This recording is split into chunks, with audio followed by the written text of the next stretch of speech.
রান্না করব। তো আমি ফার্স্ট এইটা কিন্তু আমরা আমার সবথেকে ফেভারিট একটা ডিশ শেয়ার করব। তো এইটা আমি রান্নারই ভালো লাগে খেতে। দুধ দিয়ে হচ্ছে এটা রান্না করে গেছে যখন আমার চুলার রান্না যেমন খেয়ে নামেও ডাকে, তো কেক সাথে কিন্তু সুন্দর করে কটিটা কষানো হয়ে গেছে, তারপর মুরগির ঝোল হবে। আর আজ আমি আপনাদের সাথে আমার সবথেকে ফেভারিট একটা খাবারের রেসিপি আমি শেয়ার করব।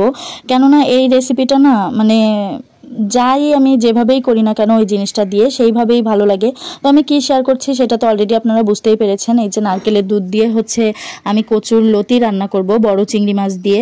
তো আমি হচ্ছে সবসময় চিংড়ি মাছ দিয়ে আর হচ্ছে নারকেলের দুধ দিয়েই হচ্ছে সবসময় লতিটা রান্না করার চেষ্টা করি, কারণ আমার কাছে চেষ্টা করি কি ওই ছাড়া আমি খাইও না, কারণ আমার কাছে ওইটা ছাড়া খেতে ভালো লাগে না। তো সেইভাবেই আমি যেইভাবে পছন্দ করি সেইভাবেই হচ্ছে আমি রান্না করারও চেষ্টা করি।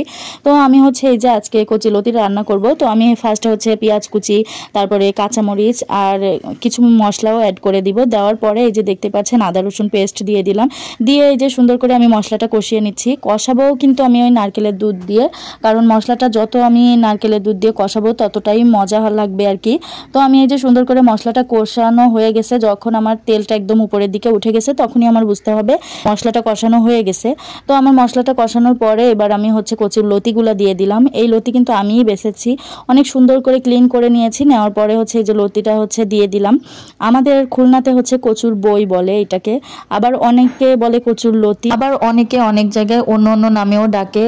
তো কে কোথা থেকে দেখছেন আর কার এলাকায় হচ্ছে কি নামে এটাকে বলে অবশ্যই কমেন্টের মাধ্যমে জানাবেন। তো আপনাদের সাথে কথা বলতে বলতে অলরেডি হচ্ছে আমার কচুর লতিটা কষানো হয়ে গেছে। তারপর হচ্ছে এই যে এখানে আমি হচ্ছে নারকেলের দুধটা অ্যাড করে দিলাম। দেওয়ার পরে এখন হচ্ছে আমি হাই হিটে একদম জাল করে নেব। অলরেডি আমার কচুর লতিও একদম মানে সিদ্ধ হয়ে গেছে। এখন হচ্ছে ঝোলটা একটু পারফেক্টভাবে কমলেই হচ্ছে আমার এই তরকারিটা একদম হয়ে যাবে। এরপর আমার হচ্ছে খালামণিরা ফোন করেছিল যে তাদের বাসায় যাওয়া লাগবে, এরপর আমরা হচ্ছে রাত্রেবেলা আর কি পিকনিক করব। তো আমাকে হচ্ছে আমার ভাই নিতে আসছে, এর জন্য আমি হচ্ছে তাড়াহুড়া করে রান্না করছিলাম আর সব কিছু এদিকে রান্নাও করছিলাম, আবার ঘরের সব কিছু গোছাচ্ছিলাম আর কি। সব কিছু গোছানো হয়ে গেলে তারপর হচ্ছে আমি আমার খালামণিদের বাসায় যাব আর কি। তো এইটা আমি রান্না ঠিকই করছি, কিন্তু দুপুরবেলা খেতে পারিনি। না খেয়ে খালামণিদের বাসায় চলে আসলাম। আসার পরে তারপর ওই বাসায়ই খেয়েছিলাম। এরপর এই যে আমরা হচ্ছে রাত্রেবেলা রান্না করছি। তো রান্না কিভাবে করছি, এখানে হচ্ছে দেশি মুরগির ঝোল হবে আর হচ্ছে চালের আটার রুটি হবে। এটা কে হচ্ছে কোন এলাকা থেকে দেখছেন আর কোথায় এইভাবে খাওয়া হয় অবশ্যই আমাকে কমেন্টের মাধ্যমে জানাবেন। তো আমরা তো প্রায় সময়ই এইভাবে করে রান্নাবাড়া করি। আর চুলার রান্না কিন্তু বরাবরই ভালো লাগে খেতে বা মানে এই রান্নাটা এমন হয় যে টেস্ট যে কোনো কিছুরই টেস্ট 10-12 গুণ বাড়িয়ে দেয় আমার কাছে মনে হয়। কার কাছে কেমন লাগে আমি জানি না, আমার কাছে ভালো লাগে। তো আমরা হচ্ছে এটা রান্না করে নিচ্ছিলাম। দেখেন আমার খালামণি যেভাবেই রান্না করুক না কেন আমার কাছে না সেইভাবেই যেন ভালো লাগে। আর সবসময়ই চেষ্টা করি গ্রামের মতো করে রান্না করতে। আমার খালামণি মানে এমনভাবে রান্না করে আমার কাছে তো খুবই তার রান্না বাড়া ভালো লাগে। তো এই যে দেখতে পাচ্ছেন অলরেডি আমাদের হচ্ছে দেশি মুরগির মাংসটা কষানো শেষ।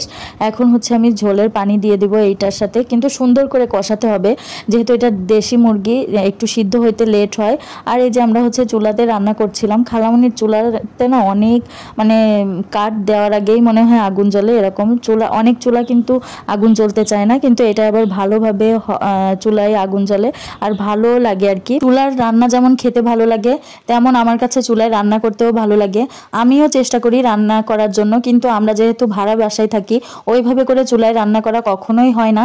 কিন্তু ইনশাল্লাহ আমার ইচ্ছা আছে যখন আমার নিজের বাড়ি হবে তখন আমি যেভাবে হোক একটা চুলায় রান্না করার একটা ব্যবস্থা করব। এটা আপনাদের সাথে অবশ্যই শেয়ার করব ইনশাল্লাহ, যদি আল্লাহ চাই তো পূরণ হবে একদিন। তো আপনাদের সাথে কথা বলতে বলতে দেখেন আমার হচ্ছে মাংসটা কষানো হয়ে গেছে। তারপর হচ্ছে আলু দিয়ে দিয়েছি। আর মাংসের ভেতরে আলু না দিলে তো আমার হাজব্যান্ডের চলেই না। আলু তার কাছে হচ্ছে সব থেকে ফেভারিট খাবার। আমার কাছে আলু তেমন একটা ভালো লাগে না, কিন্তু খালামণিদের বাসায় যেহেতু এসেছি জামাইয়ের আবদারি পূরণ হবে এটা স্বাভাবিক। তো ও হচ্ছে বলেছিল যে খালামণি আলু দিয়েন, এর জন্য খালামণি হচ্ছে আলু দিল। আমরা হচ্ছে এই যে দেখতে পাচ্ছেন খালামণি আর আমি কথা বলছিলাম আর রান্না করছিলাম। আমার খালামণি আর আমি যেমন রান্না করতে ভালোবাসি তেমন সবাইকে খাওয়াতেও ভালোবাসি। আমরা সবসময় এই রান্নার তালেই থাকি যে কাকে কোনটা দিব, কাকে কিভাবে খাওয়াবো। তো এইটা কিন্তু আমরা সবাই মিলেই খাবো আর ইনভেস্ট আমার খালামণি করছে।